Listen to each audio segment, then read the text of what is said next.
Riley saw a look of professional satisfaction on Flores's face. He obviously loved his work. "What I'm going to do is bring up all the registered sex offenders who live in this area," Flores said. He typed in a command and the triangle was dotted with about 24 little red tags. "Now, let's eliminate the pederasts," he said. "We can be sure that our killer's not one of them." Flores typed another command, and about half of the dots disappeared. "Now, let's narrow it down to just the hardcore cases, guys who've been in prison for rape or murder or both." "No," Riley said abruptly. "That's wrong." All three men stared at her with surprise. "We're not looking for a violent criminal," she said. Flores grunted. "Like hell we're not," he protested. A silence fell. Riley felt an insight forming, but it hadn't quite taken shape in her mind. She stared at the doll, which was still sitting grotesquely on the table, looking as out of place as ever. "If only you could talk," she thought. Then she slowly began to state her thoughts. "I mean, not obviously violent. Margaret Geraghty wasn't raped. We already knew that Rogers and Fry weren't either. They were all tortured and killed," Flores grumbled. The tension filled the room as Brent Meredith looked worried, while Bill was staring fixedly at one of the monitors. Riley pointed to close-up pictures of Margaret Geraghty's hideously mutilated corpse. "His first killing was his most violent," she said. "These wounds are deep and ugly, worse even than his next two victims. I'll bet your technicians have already determined that he inflicted these wounds really rapidly, one right after another." Flores nodded with admiration. "You're right." Meredith looked at Riley with curiosity.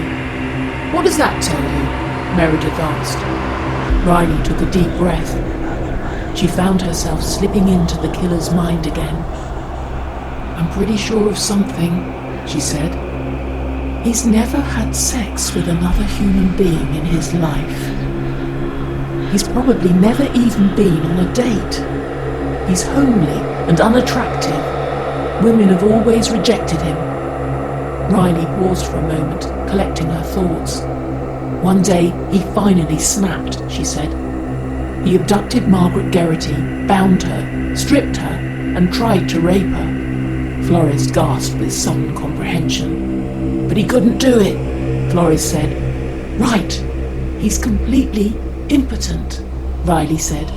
"And when he couldn't rape her, he went into a rage. He started stabbing, the closest he could get to sexual penetration. It was the first act of violence he'd ever committed in his life. My guess is he didn't even bother to keep her alive for long." Flores pointed to a paragraph in the official report. "Your guess is right," he said. "Geraghty's body was found just a couple of days after she disappeared." Riley felt a deepening terror at her own words. "And he liked it," she said. "He liked Geraghty's terror and pain. He liked all the cutting and stabbing. So he's made it his ritual ever since, and he's learned to take his time about it, to enjoy every minute of it. With Reba Fry, the fear and torture went on for more than a week." A chill of silence settled over the room. "What about the doll connection?" Meredith asked. "Why are you so sure he's creating a doll?" "The bodies sure look like dolls," Bill said. "At least the last two." "Riley's right about that."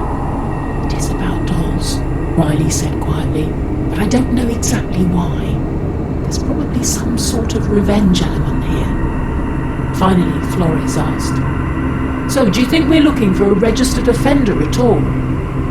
"Could be," Riley said, "but not a rapist, not a violent predator. It would be somebody more innocuous, less threatening. A peeping Tom, or a flasher, or somebody who masturbates in public." Flores typed vigorously. "Okay," he said, "I'll get rid of the violent offenders." The number of red dots on the map lessened to a handful. "So who have we got left?" Riley asked Flores. Flores glanced at a few records, then gasped. "I think I've got him," Flores said. "I think I've got your man. His name's Ross Blackwell. And get this, He was working in a toy store when he got caught posing dolls in kinky positions, like they were having all kinds of weird sex. The owner called the police. Blackwell got probation, but the authorities have had their eye on him ever since. Meredith stroked his chin thoughtfully. "Could be our guy," he said. "Should Agent Page and I go check on him right now?" Bill asked. "We don't have enough to bring him in," Meredith said, "or to get a warrant for any kind of a search. We better not alarm him. If he's our guy, and he's as smart as we think he is, he's liable to slip through our fingers. Pay him a little visit tomorrow. Find out what he's got to say about himself. Handle him carefully." It was very dark by the time Riley got back home into Fredericksburg, and if anything, she felt her night was almost sure to get worse. She felt a spasm of déjà vu as she pulled her car in front of the large house in a respectable suburban neighborhood. She'd once shared this house with Ryan and their daughter. There were a lot of memories here, many of them good, but more than a few of them were not so good, and some were really awful. Just as she was about to get out of the car and walk up to the house, the front door opened. April came out, and Ryan stood silhouetted in the bright light at the doorway. He gave Riley a token wave as April walked away. Then he stepped back into the house and closed the door. It seemed to Riley that he shut the door quite firmly, but she knew that was probably her own mind at work. That door had closed for good some time ago, and that life was gone. But the truth was, she had never really belonged in such a bland, safe, respectable world of order and routine. Her heart was always in the field, where chaos, unpredictability, and danger reigned. April reached the car and got into the passenger seat. "You're late," April snapped, crossing her arms. "Sorry," Riley said. She wanted to say more, to tell April how deeply sorry she really was, not just for this night, not just for her father, but for her whole life. Riley so badly wanted to be a better mother, to be home, to be there for April, but her work life would just not let her go. Riley pulled away from the curb. "Normal parents don't work all day and all night too," April said. Riley sighed. "I've said before that," she began. "I know," April interrupted. "Criminals don't take days off." "That's pretty lame, Mum." Riley drove on in silence for a few moments, wanting to talk to April, but just too tired, too overwhelmed by her day. She didn't even know what to say anymore. "How did things go with your father?" she finally asked. "Lousy," April replied. It was a predictable reply. April seemed to be even more down on her father than she was on her mother these days. Another long silence fell between them. Then, in a softer tone, April added, "At least Gabriella's there. It's always nice to see a friendly face for a change." Riley smiled ever so slightly. Riley really did appreciate Gabriella, the middle-aged Guatemalan woman who had worked as their housemaid for years. Gabriella was always wonderfully responsible and grounded, which was more than Riley could say about Ryan. She was glad that Gabriella was still in their lives and still there to look after April whenever she stayed at her father's house. During the drive home, Riley felt a palpable need to communicate with her daughter, but what could she say to break through to her? It wasn't as if she didn't understand how April felt, especially on a night like tonight. Poor girl simply had to feel unwanted, getting shuttled back and forth between her parents' homes. That had to be hard on a 14-year-old who was already angry about so many things in her life. Fortunately, April agreed to go to her father's house after her class each day until Riley picked her up. But today, the very first day of the new arrangement, Riley had been so very late. Riley found herself close to tears as she drove. She couldn't think of anything to say. She was simply too exhausted. She was always too exhausted. When they got home, April stalked wordlessly off to her room and shut the door noisily behind her. Riley stood in the hallway for a moment. Then she knocked on April's door. "Come on out, sweetie," she said. "Let's talk. Let's sit down in the kitchen for a little bit. Have a cup of peppermint tea. Or maybe in the backyard. It's a pretty night out. It's a shame to waste it." She heard April's voice reply, "You go ahead and do that, Mom. I'm busy."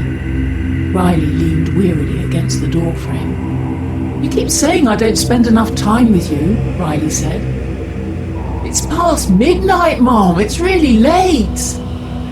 Riley felt her throat tighten and tears well up in her eyes. She wasn't going to let herself cry. "I'm trying, April," she said. "I'm doing my best. With everything." A silence fell. "I know," April finally said from inside her room. Then all was quiet. Riley wished she could see her daughter's face. Was it possible that she heard just a trace of sympathy in those two words? No, probably not. Was it anger then? Riley didn't think so. It was probably just detachment. Riley went to the bathroom and took a long, hot shower. She let the steam and the pounding hot droplets massage her body, which ached all over after such a long and difficult day. By the time she got out and dried her hair, she felt better physically, but inside she still felt empty and troubled, and she knew that she wasn't ready to sleep. She put on slippers and a bathrobe and went to the kitchen.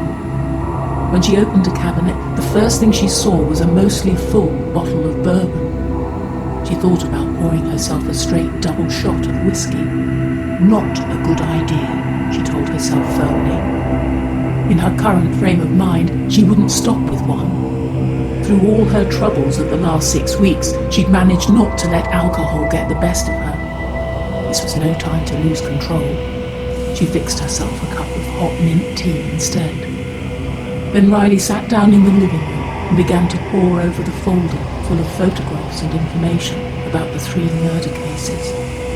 She already knew quite a bit about the victim of 6 months ago near Daggett, the one they now knew to be the second of 3 murders.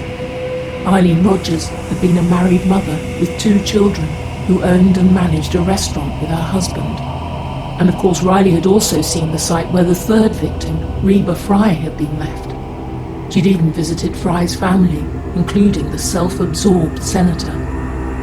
But the 2-year-old Belding case was new to her. As she read the reports, Margaret Geraghty began to come into focus as a real human being, a woman who had once lived and breathed. She'd worked in Belding as a CPA and had recently moved to Virginia from upstate New York. Her surviving family, aside from her husband, included 2 sisters, a brother, and a widowed mother. Friends and relatives described her as good-natured but rather solitary, possibly even lonely. Sipping on her tea, Riley couldn't help but wonder what would have become of Margaret Geraghty if she had lived.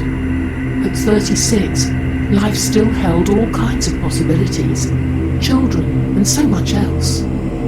Riley felt a chill as another thought dawned on her. Just 6 weeks ago, her own life story had come fearfully close to ending up in a folder just like the one now open in front of her. Her whole existence might well have been reduced to a stack of horrible photos and official prose. She closed her eyes, trying to shake it away as she sensed the memories come flooding back. But try as she did, she could not stop them. As she crept through the dark house, she heard a scratching below the floorboards. Then a cry for help. After probing the walls, she found it. A small, square door that opened into a crawl space under the house. She shined a flashlight inside. The beam fell upon a terrified face. "I'm here to help," Riley said. "You've come!" the victim cried. "Oh, thank God you've come!" Riley scuttled across the dirt floor toward the little cage in the corner. She fumbled with the lock for a moment. Then she pulled out her pocket knife and pried at the lock until she forced it open. A second later, the woman was crawling out of the cage. Riley and the woman headed for the square opening, but the woman was scarcely out before a threatening male figure blocked Riley's way. She was trapped, but the other woman had a chance. "Run!" Riley screamed.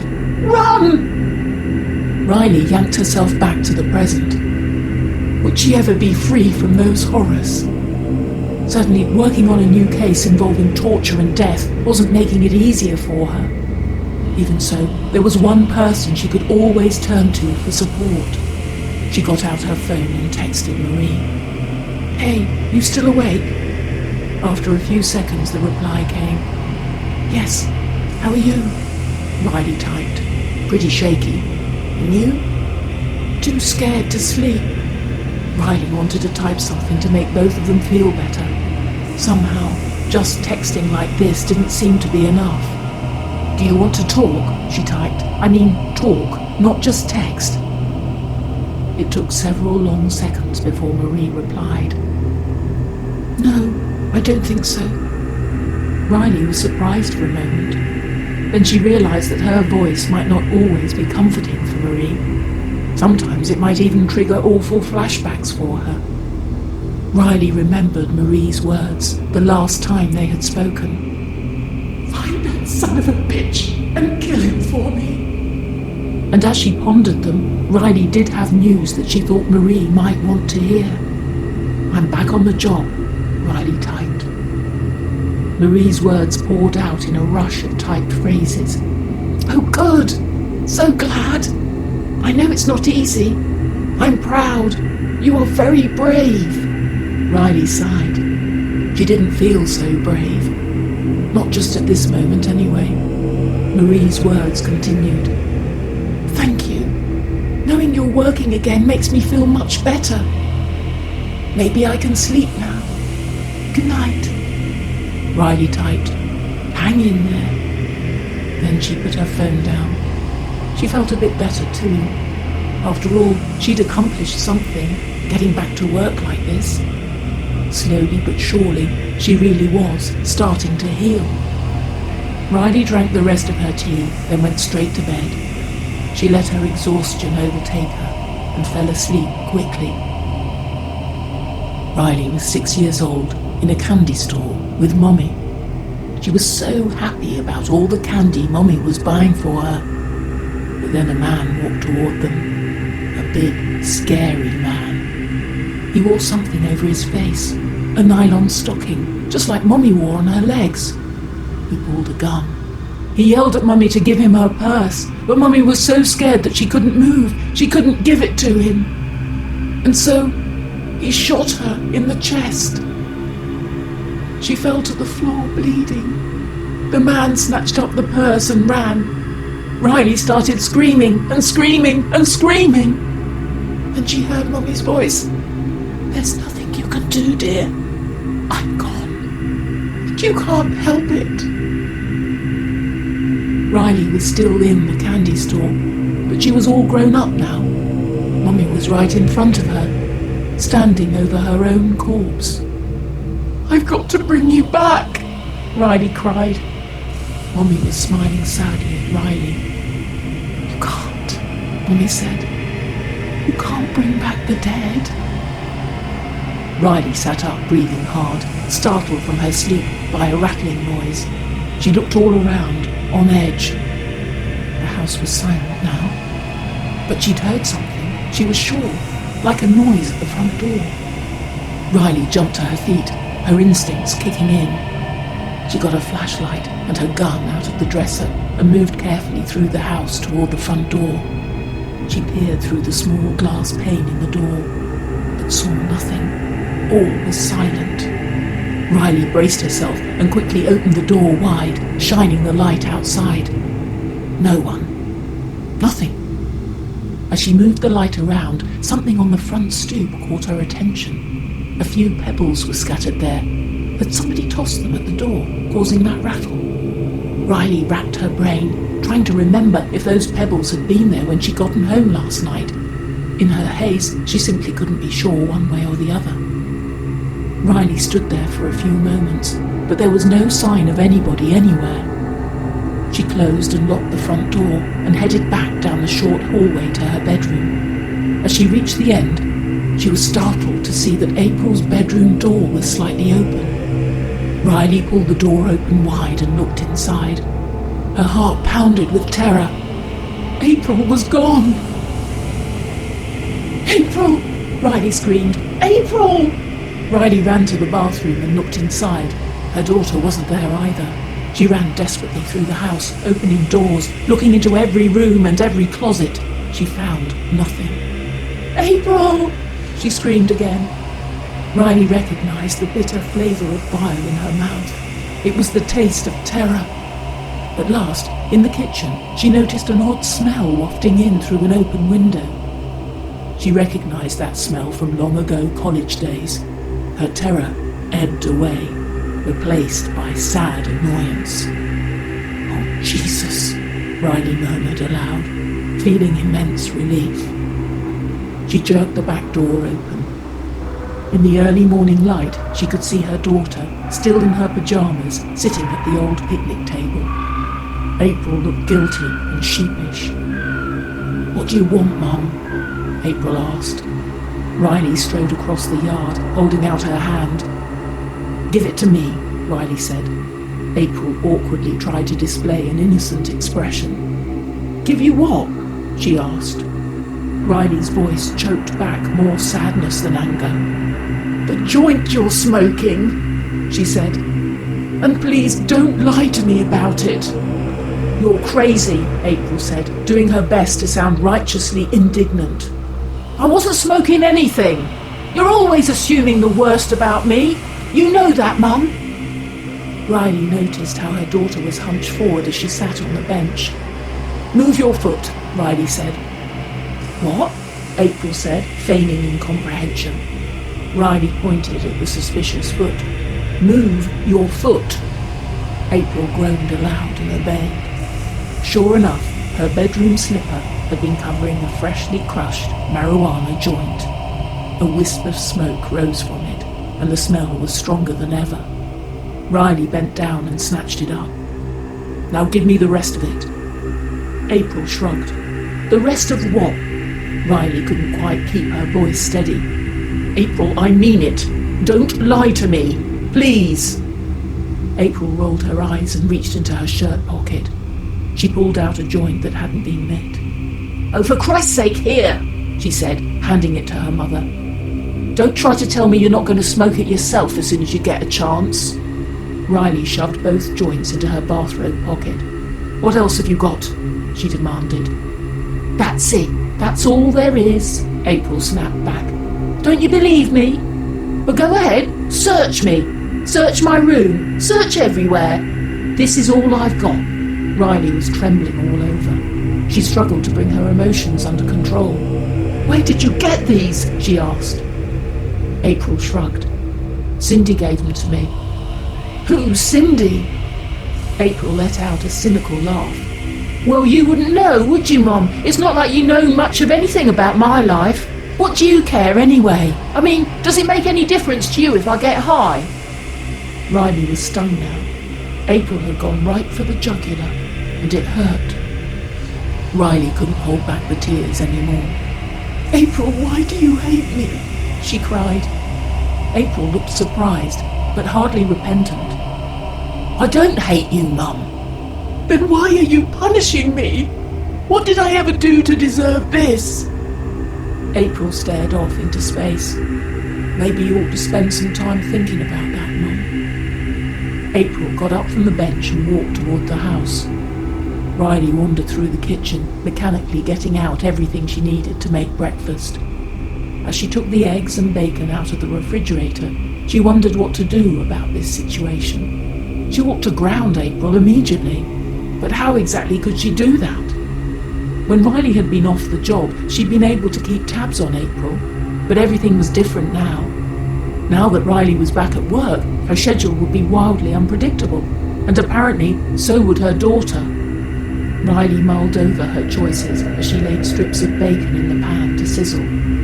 One thing seemed certain. Since April would be spending so much time with her father, Riley really ought to tell Ryan what had happened. But that would open up another world of problems. Ryan was already convinced that Riley was domestically incompetent, both as a wife and mother. If Riley told him that she caught April smoking pot in the backyard, he'd feel absolutely sure of it.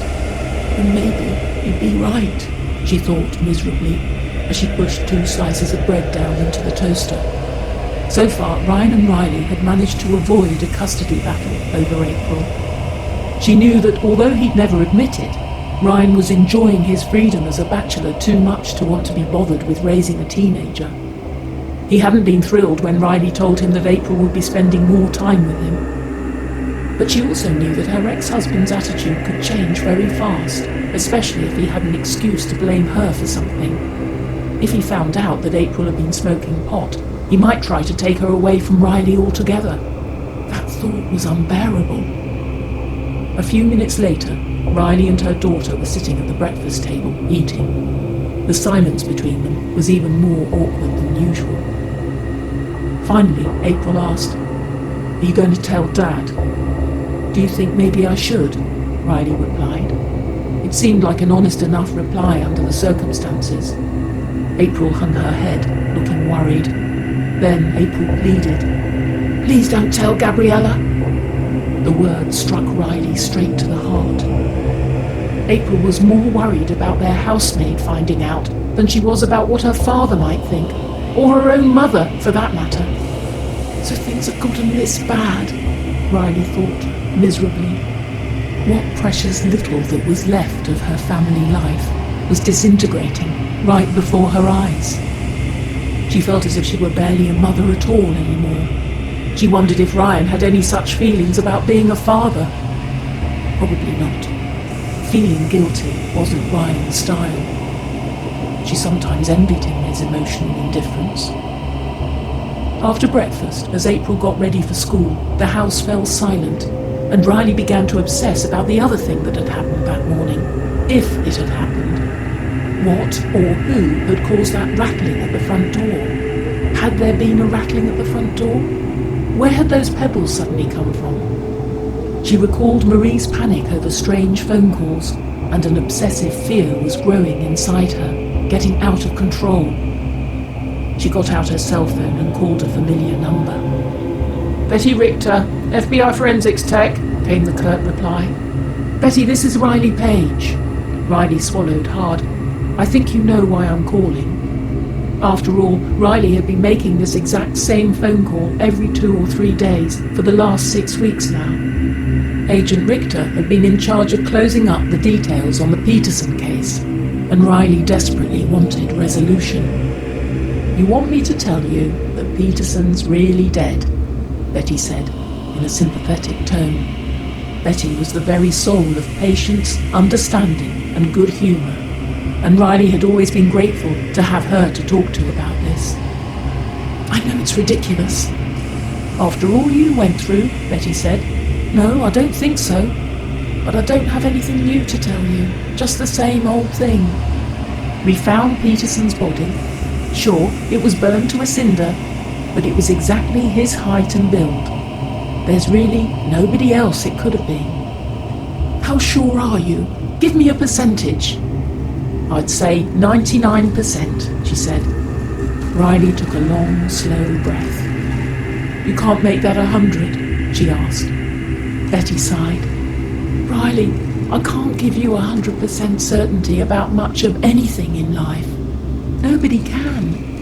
Nobody's 100% sure the sun is going to rise tomorrow morning. Earth might get smacked by a giant asteroid in the meantime, and we'll all be dead." Riley emitted a rueful chuckle. "Thanks for giving me something else to worry about," she said. Betty laughed a little too. "Any time," she said. "Glad to be of help." "Mom!" April called out, ready to go to school. Riley ended the phone call, feeling a bit better, and prepared to go. After drop-off, she had agreed to pick up Bill today. They had a suspect to interview that fit all the demographics, and Riley had a feeling he just might be the savage killer they were looking for. Riley turned off the engine and sat before Bill's house, admiring his pleasant two-story bungalow. She'd always wondered how he managed to keep that front lawn such a healthy green and those ornamental shrubs so immaculately trimmed. Bill's domestic life might be in turmoil, but he sure did keep a nice yard, a perfect fit for this picturesque residential neighbourhood. She couldn't help wondering what all the backyards looked like in this little community so close to Quantico. Bill came out, his wife, Maggie, appearing behind him and giving Riley a ferocious glare. Riley looked away. Bill got in and slammed the door behind him. "Let's get the hell out of here," he growled. Riley started the car and pulled away from the curb. "I take it all is not well at home," she said. Bill shook his head. "We had a big fight when I got home so late last night. It all started up again this morning." He was silent for a moment, then added grimly, "She's talking about divorce again, and she wants full custody of the boys." Riley hesitated, but then she went ahead and asked the question that was on her mind. "Am I part of the problem?" Bill was silent. "Yeah," he finally admitted. "She wasn't happy to hear that we're working together again. She says you're a bad influence." Riley didn't know what to say. Bill added, "She says I'm at my worst when I'm working with you. I'm more distracted, more obsessed with my job." True enough, Riley thought. She and Bill were both obsessed with their jobs. Silence fell again as they drove. After a few minutes, Bill opened up his laptop. "I've got some details about the guy we're going to talk to, Ross Blackwell." He scanned the screen. "A registered sex offender," he added. Riley's lip curled in disgust. "What charges?" "Possession of child pornography. He was suspected of more, but nothing was ever proved. He's in the database, but no restrictions on his activity. It was 10 years back, and this photo is pretty old." Sneaky, she thought. Maybe hard to trap. Bill continued reading. "Fired from several jobs for vague reasons. The last time, he was working in a chain store in a big mall in the Beltway. Really mainstream, commercial stuff, and its market is mostly families with kids. When they caught Blackwell posing dolls in kinky positions, they fired and reported him. A man with a quirk about dolls and a record of child pornography," Riley muttered. So far, Ross Blackwell fit the profile that she was starting to put together. "And now?" she asked. "He's got a job in a hobby and model shop," Bill replied. "Another chain store in another mall." Riley was a bit surprised. Didn't the managers know about Blackwell's record when they hired him? Bill shrugged. "Maybe they don't care. His interests seem to be entirely heterosexual. Maybe they don't figure he'll do much harm in a place that's all about model cars and airplanes and trains." She felt a chill run through her body. Why would a guy like that even be able to get another job? This man seemed likely to be a vicious killer. Why would he be let out every day to cruise around among those who were vulnerable? They finally made their way through the relentless traffic to Sandfield. The DC suburb struck Riley as a typical example of an edge city, largely made up of malls and corporate headquarters. She found it to be soulless, plastic, and depressing. She parked outside the huge shopping mall. For a moment, she just sat in the driver's seat and stared at the old photograph of Blackwell on Bill's laptop. There was nothing distinctive about his face, just a white guy with dark hair and an insolent expression. Now he would be in his 50s. She and Bill got out of the car and made their way on foot through the consumer's utopia until they saw the scale model store. "I don't want to let him get away," Riley said. "What if he spots us and bolts?" "We should be able to corner him inside," Bill replied. "Immobilize him and get the customers out." Riley put one hand on her gun. "Not yet," she told herself. "Don't cause a panic if we don't have to." She stood there for a moment, watching the store's customers coming and going. Was one of those guys Blackwell? Was he already escaping them? Riley and Bill walked in through the door of the model shop. Most of the space was taken up by a sprawling and detailed reproduction of a small town, complete with a running train and flashing traffic lights. Model airplanes hung from the ceiling. There wasn't a doll in sight. Several men seemed to be working in the store, but none of them fit the image she held in her mind. "I can't spot him," Riley said. At the front desk, Bill asked, "Do you have a certain Ross Blackwell working here?" The man at the cash register nodded and pointed toward a rack with scale modelling kits. A short, pudgy man with greying hair was sorting the merchandise. His back was to them. Riley touched her gun again, but left it in the holster. She and Bill spread out so they could block any escape attempt Blackwell might make. Her heart beat faster as she approached. "Ross Blackwell?" Riley asked. The man turned around. He wore thick glasses and his belly protruded over his belt. Riley was especially struck by the dull, anemic pallor of his skin. She thought that he didn't seem likely to run, but her judgment of creep fit him just fine. "It depends," Blackwell replied with a wide smile. "What's your business?" Riley and Bill both showed him their badges. "Ah, the feds, eh?" Blackwell said, sounding almost pleased. "This is new. I'm used to dealing with the local authorities. You're not here to arrest me, I hope, because I really thought all those weird misunderstandings were a thing of the past."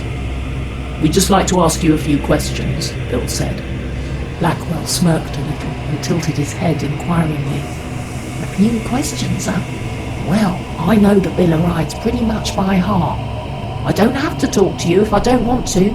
But hey, why not? It might even be fun. If you'll buy me a cup of coffee, I'll go along with it." Blackwell walked toward the front desk, and Riley and Bill followed close behind him. Riley was alert for any attempt at evading them. "I'm taking a coffee break, Bernie," Blackwell called out to the cashier. Riley could tell by Bill's expression that he was wondering if they'd gotten the right guy. She understood why he might feel that way. Blackwell didn't seem the least bit upset to see them. In fact, he seemed to be rather pleased. But as far as Riley was concerned, this made him seem all the more amoral and sociopathic. Some of the vilest serial killers in history had displayed plenty of charm and self-assurance. The last thing she expected was for the killer to seem the least bit guilty. It was only a short way to the food court. Blackwell escorted Bill and Riley straight to a coffee counter. If the man was nervous about being with two FBI agents, he didn't show it. A little girl who was trailing along behind her mother stumbled and fell just in front of them. "Whoops!" Blackwell cried out cheerfully. He bent over and lifted the child to her feet. The mother said an automatic thanks, then led her daughter off by the hand. Riley watched Blackwell eye the little girl's bare legs beneath her short skirt, and she felt sick to her stomach. Her suspicion deepened. Riley grabbed Blackwell's arm hard, but he gave her a look of bewilderment and innocence. She shook his arm and let him go. "Get your coffee," she said, nodding to nearby the cafe counter. "I'd like a cappuccino," Blackwell said to the young woman behind the counter. "These folks are buying." Then turning to Bill and Riley, he asked, "What are you two having?" "We're fine," Riley said. Bill paid for the cappuccino, and the three of them headed toward a table that didn't have other people seated nearby. "Okay, so what do you want to know about me?" Blackwell asked. He seemed relaxed and friendly. "I hope you're not going to get all judgmental, like the authorities I'm used to. People are so closed-minded these days." "Closed-minded about putting dolls in obscene poses?" Bill asked. Blackwell looked sincerely hurt. "You make it sound so dirty," he said. "There wasn't anything obscene about it. Have a look for yourselves." Blackwell got out his cell phone and started showing photographs of his handiwork. They included little pornographic tableaus he had created inside of doll houses. The little human figures were in various states of undress. They had been posed in an imaginative array of groupings and positions in different parts of the houses. Riley's mind boggled at the variety of sex acts portrayed in the pictures, some of them quite probably illegal in many states. "Looks plenty obscene to me," Riley thought. "I was being satirical," Blackwell explained. "I was making an important social statement. We live in such a crass and materialistic culture. Somebody's got to make this kind of protest. I was exercising my right to free speech in a thoroughly responsible way. I wasn't abusing it. It's not like I was yelling fire in a crowded theatre. Riley noticed that Bill was starting to look indignant. What about the little kids who stumbled across these little scenes of yours? Bill asked. Don't you think you were harming them? No, as a matter of fact, I don't, Blackwell said rather smugly. They get worse things out of the media every single day. There's no such thing as childhood innocence anymore. That's exactly what I was trying to tell the world. It breaks my heart, I tell you. He actually sounds like he means it, Riley thought. But it was obvious to her that he didn't mean it at all. Ross Blackwell didn't have a single moral or empathetic bone in his body. Riley suspected his guilt more and more with every passing moment. She tried to read his face. It wasn't easy. Like all true sociopaths, he masked his feelings with amazing skill. Tell me, Ross, she said, do you like the outdoors? I mean, like camping and fishing? Blackwell's face lit up with a broad smile. Oh yeah, ever since I was a kid. I was an Eagle Scout back in the day. I sometimes go off into the wilderness alone for weeks at a time. Sometimes I think I was Daniel Boone in a previous life. Riley asked, do you like to go hunting too? Sure, all the time, he said enthusiastically. I've got lots of trophies at home. You know, mounted heads of elks and deer. I mount them all myself. I've got a real flair for taxidermy. Riley squinted at Blackwell. Do you have any favourite places? Forests and such, I mean. State and national parks? Blackwell stroked his chin thoughtfully. I go to Yellowstone a lot, he said. I suppose that's my favourite. Of course, it's hard to beat the Great Smoky Mountains. Yosemite too. It's not easy to choose. Bill put in. How about Mosby State Park? Or maybe that national park near Daggett? Blackwell suddenly looked a bit wary. Why do you want to know? He asked uneasily. Riley knew that the moment of truth, or its opposite, had finally arrived. She reached into her purse and pulled out photographs of the murder victims taken when they were alive. Can you identify any of these women? Riley asked. Blackwell's eyes widened with alarm. No, he said, his voice shaking. I've never seen them in my life. Are you sure? Riley prodded. Maybe their names will refresh your memory. Reba Fry, Eileen Rogers, Margaret Geraghty. Blackwell seemed on the edge of sheer panic. Nope, he said. I've never seen them. Never heard their names. Riley studied his face closely for a moment. Finally, she fully understood the situation. She knew all she needed to know about Ross Blackwell. Thank you for your time, Ross, she said. We'll be in touch if we need to know anything else. Bill looked dumbfounded as he followed her out of the food court. What was going on back there? He snapped. What are you thinking? He's guilty, and he knows that we're onto him. We can't let him out of our sight until we can nail him. Riley let out a sigh of mild impatience. Think about it, Bill, she said. Did you get a look at that pale skin of his? Not even a solitary freckle. That guy scarcely spent a whole day outdoors in his life. So he's not really an Eagle Scout? Riley chuckled slightly. Nope, she said, and I can promise you he's never been to Yellowstone or Yosemite or the Great Smoky Mountains, and he doesn't know a thing about taxidermy. Bill looked positively embarrassed now. He really had me believing him, Bill said. Riley nodded in agreement. Of course he did, she said. He's a great liar. He can make people believe he's telling the truth about anything. And he just loves to lie. He does it whenever he gets a chance, and the bigger the lies, the better. She paused for a moment. The trouble is, Riley added, he's lousy at telling the truth. He's not used to it. He loses his cool when he tries to do it. Bill walked silently beside her for a moment, trying to take this in. So you're saying, he began, he was telling the truth about the women, Bill.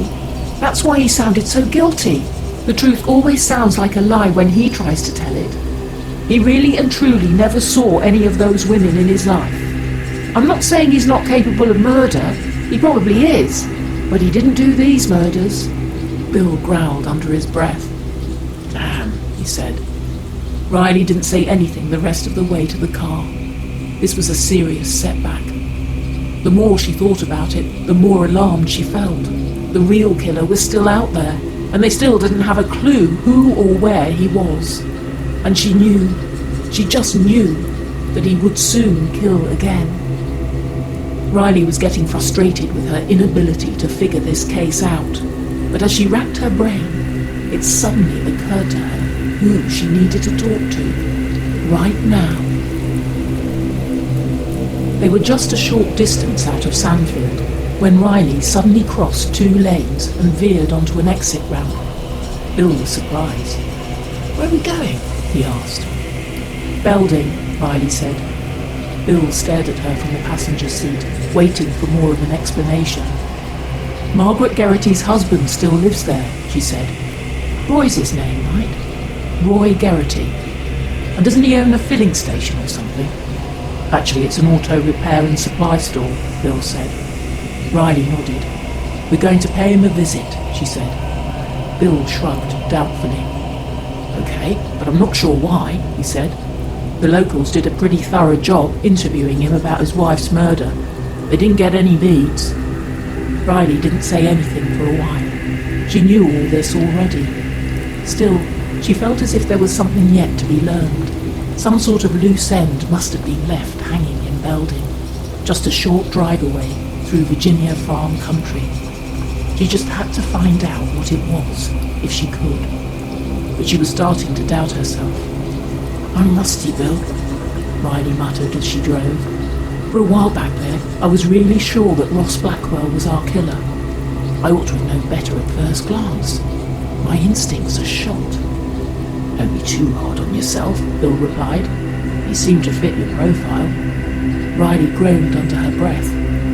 "Yeah, but my profile was wrong. Our guy wouldn't pose dolls like that, and not in a public place." "Why not?" Bill asked. Riley thought for a moment. "Because he takes dolls too seriously," she said. "They hold some really deep significance for him. It's something personal. I think he'd be offended by little stunts like Blackwell's, the way he posed them. He'd consider it vulgar. Dolls aren't toys to him. I don't know. I can't quite get it." "I know how your mind works," Bill said, "and whatever it is will come to you eventually." Riley fell silent as she mentally replayed some of the events of the last few days. That only heightened her sense of insecurity. "I've been wrong about other stuff too," she told Bill. "I thought the killer was targeting mothers. I was sure of it. But Margaret Geraghty wasn't a mother. How could I get that wrong?" "You'll hit your stride soon," Bill said. They reached the outskirts of Belding. It was a tired-looking little town that must have been there for generations, but the nearby farms had been bought up by wealthy families who wanted to be gentlemen farmers and still commute to power jobs in DC. The town was fading away, and one might almost drive through it without noticing it. Roy Geraghty's auto repair and supply store was impossible to miss. Riley and Bill got out of the car and went into the rather seedy front office. No one was there. Riley rang a little bell on the counter. They waited, but no one came. After a few minutes, they ventured into the garage. A single pair of feet poked out from beneath one vehicle. "Are you Roy Geraghty?" Riley asked. "Yeah," came a voice from under the car. Riley looked around. There wasn't another employee in sight. Had things gotten so bad that the owner had to do everything by himself? Geraghty came rolling out from under the car and squinted at them suspiciously. He was a bulky man in his mid to late 30s, and he was wearing oil-stained coveralls. He wiped his hands on a dirty cloth and got to his feet. "You're not local," he said. Then he added, "Well, what can I help you with?" "We're with the FBI," Bill said. "We'd like to ask you some questions." "Oh, Jesus," the man growled. "I don't need this." "It won't take long," Riley said. "Oh, come on," the man grumbled. "If we've got to talk, we've got to talk." He led Riley and Bill into a little employee break area with a couple of banged-up vending machines. They all sat down on plastic chairs. Almost as if nobody else was there, Roy picked up a remote and turned on an old television. He fumbled around, switching channels, until he found an old sitcom. Then he stared at the screen. "Just ask what you want and let's get it over with," he said. "These last few days have been hell." Riley found it easy to guess what he meant. "I'm sorry your wife's murder is back in the news," she said. "The papers say there have been 2 more like it," Geraghty said. "I can't believe it. My phone's been ringing off the hook with reporters and just plain arseholes. My email inbox is flooded too. There's no respect for privacy anymore. And poor Evelyn, my wife, she's really shook up about it." "You've remarried?" Bill asked. Geraghty nodded, still staring at the TV screen. "We tied the knot 7 months after Margaret..." He couldn't make himself finish the sentence. "Folks around here thought it was too fast," he said. "It didn't seem too fast to me. I've never been lonelier in my life. Evelyn's been a gift from heaven. I don't know what would have become of me without her. I guess maybe I'd have died." His voice grew thick with emotion. "We've got a baby girl now, 6 months old. Her name's Lucy. The joy of my life." The sitcom laugh track on the TV erupted with inappropriate laughter. Geraghty sniffed and cleared his throat and leaned back in his chair. "Anyway, I sure can't figure what you want to ask me about," he said. "Seems to me I answered every kind of question you can think of 2 years ago. It didn't do any good. You couldn't catch the guy then, and you're not going to catch him now." "We're still trying," Riley said. "We'll bring him to justice." But she could feel the hollowness in her own words. She paused a moment, then asked, "Do you live near here? I was wondering if we might be able to visit your house, have a look around." Geraghty knitted his brow and thought. "Do I have to? Or do I have a choice about it?" he asked. His question took Riley slightly aback. "It's just a request," she said, "but it might be helpful." Geraghty shook his head firmly. "No," he said. "I've got to draw a line. The cops practically moved into my place back in those days. Some of them were sure I'd killed her. Maybe some of you guys are thinking the same thing now, that I killed somebody." "No," Riley reassured him. "That's not why we're here." She saw that Bill was watching the mechanic very closely. Geraghty didn't look up. He just went on. "And poor Evelyn, she's home with Lucy, and she's already a nervous wreck from all the phone calls. I won't put her through any more of it. I'm sorry, I don't mean to be uncooperative. It's just that enough is enough." Riley could tell that Bill was about to insist. She spoke before he could. "I understand," she said. "It's all right." Riley felt sure that she and Bill probably were not likely to learn anything important from a visit to the Geraghty home anyhow. But maybe he would answer a question or two. "Did your wife, Margaret, your first wife, like dolls?" Riley asked, cautiously. "Did she collect them, maybe?" Geraghty turned toward her, looking away from the TV for the first time. "No," he said, looking surprised at the question. Riley realized that no one would have asked that particular question before. Of all the theories the police might have had 2 years ago, dolls wouldn't have been among them. And even in the harassment he was undergoing now, no one else would have made a connection with dolls. "She didn't like them," Geraghty continued. "It wasn't like she hated them. It's just that they made her sad. We couldn't have children. And dolls always made her think about that. They reminded her. Sometimes she'd even cry when she was around dolls." With a deep sigh, he turned back toward the TV again. "She was unhappy about it during those last years," he said in a low, faraway voice. "Not having kids, I mean. So many friends and relatives having kids of their own. It seemed like everybody except us was having babies all the time, or had kids growing up. There were always baby showers to go to, mothers always asking her to help out with birthday parties. It really got her down."